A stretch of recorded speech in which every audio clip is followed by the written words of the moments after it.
안녕하세요, 스페셜리티입니다. 오늘은 강철 부대 W 3화에 대해 가지고 리뷰를 한번 해보도록 하겠습니다. 707이 먼저 철장을 넘어뜨렸습니다. 707은 한 명이 배낭을 메고 먼저 이동을 하고 3명이서 캐리를 하는 것으로 정했습니다.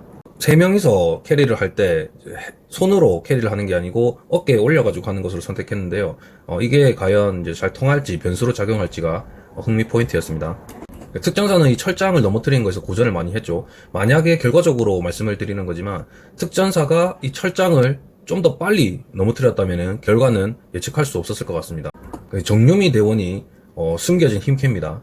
특전사는 이제 보급품을 드는 거를 4명이서 손으로 들고 가는 걸 선택했죠. 이게 어떻게 보면은 결과적으로는 졌지만 이게 간격을 줄이는 데 많은 역할을 했다고 생각을 합니다. 그렇게 차이가 지금 많이 안 납니다. 근데 이렇게 1대1로 진행을 해가지고 경쟁을 할 때 중요한 거는 뭐냐면은 이 격차가 많이 늘어났으면, 강철부대 남자팀 같은 경우에는 격차가 많이 늘어났으면 경기를 뒤집는 거는 거의 불가능하다고 볼 수 있거든요. 그런데 이 여자들 편에서는 그런 부분들이 예측을 할 수 없어가지고 재미가 상당히 있었다고 생각을 합니다. 그리고 이렇게 4명이서 손으로 들고 갈 때는 중요한 게 뭐냐면은 키 차이를 잘 맞춰야 되거든요. 이 보급품 자체가 무게가 많이 나가기 때문에 키 차이가 한쪽은 크고 한쪽은 작다. 그렇게 되면은 한쪽에 무리가 많이 가기 때문에 그 부분들을 고려해가지고 위치 선정을 잘했어야 된다. 그렇게 생각을 합니다. 그리고 특전사 같은 경우는 이제 배낭을 메고 있는 인원이 앞에 가 있죠. 이 앞에 가 있는 거는 나쁘지 않은 전략입니다. 왜냐면은 속도를 맞추기 위해서는 배낭을 메고 있는 인원이 더 늦어질 수밖에 없거든요. 그렇기 때문에 조금 속도가 안 나는 인원, 그런 인원들을 앞에 배치하고 나머지 인원을 뒤에 배치하는 거를 보통 IBS 캐리를 할 때 많이 선택을 하게 됩니다. 이제 어깨에 매가지고 갈 때는 빠르거든요, 속도가. 그런데 한쪽에 한 명이 앞에 나가 있기 때문에 한쪽에 무게가 많이 나가기 때문에 이 부분들을 어떻게 조율을 잘 할지 그거를 고민을 더 많이 하고 연구를 했었어야 됩니다. 그리고 이때 약간 좀 꾀를 부릴 수 있는 전략이 있었는데요. 여기 보시면은 여기 앞에 바퀴가 달려 있습니다. 그래서 보통 우리가 이 펠리컨 박스를 이동을 할 때는 앞쪽에 손잡이를 잡고 그 캐리어 끌듯이 끌고 가거든요. 그래서 이렇게 4명이 다 안 들고 이 바퀴를 이용하는 전략을 좀 연구를 했었으면 어땠을까, 그런 생각도 해봤습니다. 그리고 제가 앞에 화 리뷰에서 변기가 HK라고 얘기를 했는데 이 변기를 보면은 좀 변기를 다 같은 걸 쓰는 게 아니고 한 명은 뭐 HK라고 하면은 한 명은 다른 어떤 9mm 소총을 또 가지고 있더라고요. 사격할 때 보니까 9mm 탄을 쓰더라고요. 그래서 이제 변기도 다 다르다, 그렇게 또 말씀을 드릴 수 있습니다. 이렇게 되면은 강은미 대원이 목 상당히 아플 것 같아요. 보기만 해도 목 디스크 올 것 같죠. 지금 보면 강은미 대원이 지금 한계가 왔습니다. 지금 여기서 이제 강은미 대원이 체력이 한계가 오니까 약간 쉬려고 허리를 굽히면서 잡았거든요. 근데 뒤에 있는 인원들이 이 위치를 맞추기에는 좀 힘듭니다. 어깨에 올리고 있기 때문에. 그렇기 때문에 이렇게 균형이 무너지고 넘어질 수밖에 없었던 거죠. 그래서 무조건 이 뒤에 인원이 승부에 집착해가지고 앞으로 갈 생각을 하고 있으니까 이 강은미 대원의 그 체력적인 한계를 고려를 못한 것 같아요. 그래서 이때 팀워크가 어떻게 나오느냐가 또 관건일 겁니다. 4명이서 가니까 이 손으로 들고 가니까 이 높이가 다르잖아요. 그러니까 내려놓고 올리는 건 좀 더 빠를 수가 있습니다. 그리고 이 인원들이 특전사 인원이고 체력적이나 팀워크가 나쁘진 않습니다. 그렇기 때문에 속도가 더 707보다는 붙을 수가 있습니다. 이때 이연승이 그냥 가 하잖아요. 좀 카리스마가 좀 나오네요. 근데 이때 그냥 가라고 했는데 이 강은미 대원이 묵묵하게 이 말을 따라서 이동을 하거든요. 그래서 이런 거 보면 어떻게 보면 조금 기분 나쁠 수 있는 요소가 나올 수 있거든요. 그런데 이제 팀장과 리더는 이런 걸 잘 고려를 해서 팀워크를 더 중시해야 됩니다. 그래서 이렇게 어깨로 가다가 점점 격차가 좁혀지니까 핸드캐리로 그냥 간단 말이에요. 이때 이 인원들이 조금 더 생각해야 되는 게 뭐냐면 박보람 대원을 빨리 호출해야 됩니다. 호출해가지고 이게 반칙이든 아니든 아직은 정확한 규정이 없단 말이에요. 그렇기 때문에 호출을 해가지고 빨리 이 격차를 더 벌릴 수 있는 생각을 더 빠르게 했었어야 되죠. 거의 다 따라잡았습니다. 강은미 대원이랑 이현선 대원이 교체를 하잖아요. 이걸 좀 더 빨리 이루어졌다면 어땠을까? 배낭을 매던 인원이 뒤로 갔단 말이에요. 이건 왜 그러냐면 이 앞에 있는 인원이 지금 체력적 한계라든지 아구 힘이 많이 털렸단 말이에요. 그렇기 때문에 이 인원을 고려해서 속도를 맞추기 위해 가지고 이 인원이 좀 더 뒤로 가주지 않았나, 또 그렇게 생각을 합니다. 그리고 이 박보람 대원이 빨리 준비해놓고 빨리 도와주러 가야 되거든요.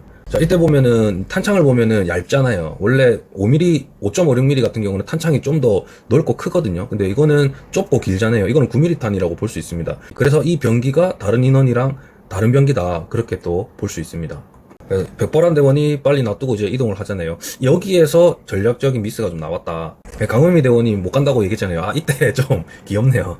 3명 대 4명이었단 말이에요. 확실히 빠르죠. 이거 보면은 김지은 이 인원 대원이 좀 뭔가 깡다고 확실히 있습니다. 이 배낭도 메고 있고 들고 하는데 지치진 않네요. 생각보다. 이렇게 전환전이 될 수 있었던 거는 모든 경기가 다 결과론적으로 말씀을 드리지만 철장을 누가 먼저 넘어뜨리고 가느냐, 그게가 전환점의 하나의 포인트입니다. 근데 이런 거 보면은 막 변기도 끌리고 막 이렇게 고정도 안 돼 있고 이러잖아요. 실제로는 변기를 이렇게 막 휘둘리게 안 두고, 근데 슬링 같은 게 있습니다. 그거를 변기를 등 쪽으로 넘기고 나서 고리를 걸 수 있는 거를 장치를 많이 씁니다. 그래서 그런 게 있으면은 이렇게 변기가 왔다 갔다 거리는 걸 많이 방지할 수가 있습니다. 그리고 이렇게 변기가 왔다 갔다 거리고 막 이렇게 힘들어하는 걸 보니까 좀 영화가 하나가 생각이 나거든요. 론 서바이버라는 그 네이비실 영화가 있습니다. 그거 보면은 절벽에서 이렇게 떨어지는 막 구르고 하는 그런 장면이 나오거든요. 그런 거 볼 때 막 변기가 막 목에 걸려 있고 막 몸에 걸려 있고 막 이래저래 막 다 부딪히고 날아다니고 막 이러거든요. 근데 그런 부분들을 좀 안타깝게 볼 수 있는데, 이렇게 힘들어하는 모습들과 대비했을 때 그렇게 극한 상황이 왔을 때는 뭐 변기나 이런 부분들도 이렇게 날아다닐 수 있다, 그렇게 또 생각을 합니다. 인원들이 지금 한계를 많이 느끼고 있다라는 거죠. 보면은 여기 이제 관측하는 어떤 장비가 있고 이렇게 사격을 하잖아요. 이런 80m라는 게 그렇게 먼 거리는 아닙니다. 그래서 약간 그 사격에 어려움을 주기 위해 가지고 이 제작진이 좀 머리를 썼네요. 왜냐면 5.56mm 탄 같은 경우는 100m 같은 것도 그냥 거뜬하게 사격하는데 문제는 없거든요. 그런데 이렇게 9mm 탄을 주게 되면 9mm 탄이 앞에 부분이 좀 짧습니다. 그렇기 때문에 이 사거리 자체가 5.56mm보다는 좀 덜 나온단 말이죠. 그렇기 때문에 그 사격에 어떤 좀 어려움을 주면서 경쟁을 붙이기 위해 가지고 5.56mm 탄을 안 쓰고 9mm 탄을 쓰고 80m로 했다. 또 그렇게 볼 수가 있네요. 처음에는 왜 80m로 했을까 이렇게 생각을 했는데 이 9mm 탄을 보니까 그게 좀 이해가 됩니다. 자, 사격했을 때 이렇게 지금 빗나갔잖아요. 근데 이런 부분들을 너무 천천히 조준하고 쏜다라는 생각을 좀 많이 했어요. 만약에 탄발수가 한 발이면 한 발, 세 발이면 세 발 딱 정해져 있으면 모르겠는데, 보니까 탄발수가 그렇게 딱 정해져 있는 건 아닌 것 같더라고요. 어느 정도의 여유를 주고 사격을 해라고 한 것 같아요. 탄창도 교체할 수 있는 것도 있고. 그렇기 때문에 한 발 쏘고 너무 오래 조준을 하지 말고 쏘고 연달아서 쐈으면은 속도도 올리고 좀 이렇게 맞출 확률이 높거든요. 그랬으면 어땠을까, 그렇게 또 생각을 합니다. 이건 경기니까. 그리고 진짜로 한 발이 뭐 중요하게 작용하는 거라기보다는 탄발수가 여유가 있으면 그거를 다 소진해가지고 속도를 올리는 게 이 경기에서는 더 중요하거든요. 그냥 너무 속도가 너무 느립니다, 지금 사격하는 게.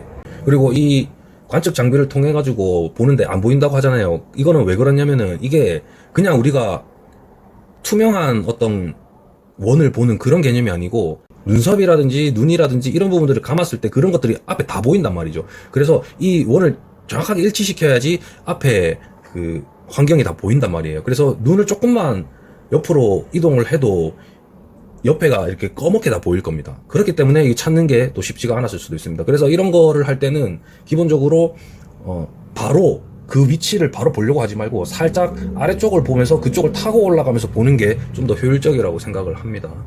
바로 이렇게 김진 상사가 아무리 짬이 있으니까 바로바로 캐치하고 바로바로 이렇게 조정을 해줍니다.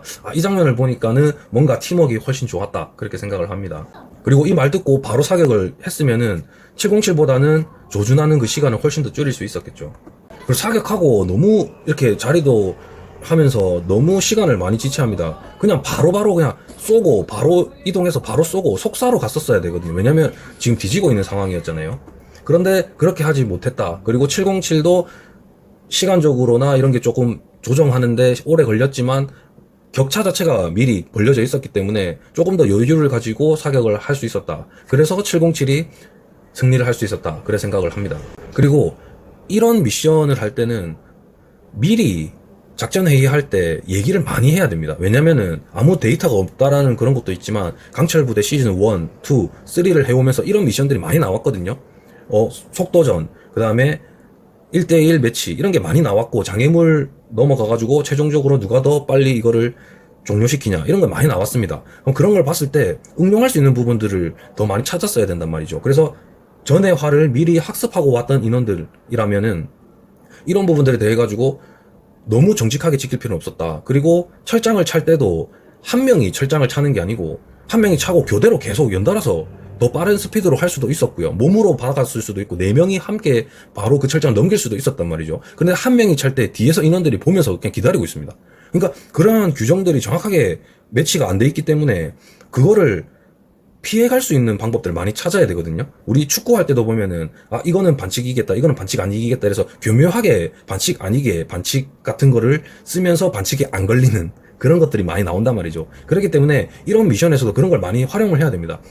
캐리어 같은 경우도, 보급 캐리어 같은 경우도 펠리컨 박스가 밑에 바퀴가 있잖아요. 그러면 그런 바퀴들도 응용해가지고 조금씩 썼었어야 되거든요. 아무래도 밑에가 자갈이기 때문에 끌진 못하겠지만, 그거를 바퀴가 있는 거를 캐치를 했으면 어느 정도는 사용을 할 수 있게끔 배치라든지, 그 다음에 펠리컨 박스가 바퀴가 뒤로 가게 한다든지, 그런 부분들을 많이 응용을 했었으면 어땠을까? 또 그래 생각을 합니다. 그리고 한 사람이 사격을 할 때라든지 뭐 한 사람이 어떤 걸 할 때 뒤에 있는 인원이 계속 보고 있는 경향이 많이 나옵니다. 여자편 같은 경우는. 그래서 그런 부분들을 다음 화의 미션에서는 어떤 부대가 더 줄이면서 그거를 활용할까, 그거를 더 포인트로 보고 보면은 재밌을 것 같습니다. 3화 707 특전사 리뷰는 여기까지 하고, 다음 특임대, 육군, 해군, 해병대가 나오는 건 다시 찍어서 올리도록 하겠습니다. 감사합니다. 스페셜 LT였습니다.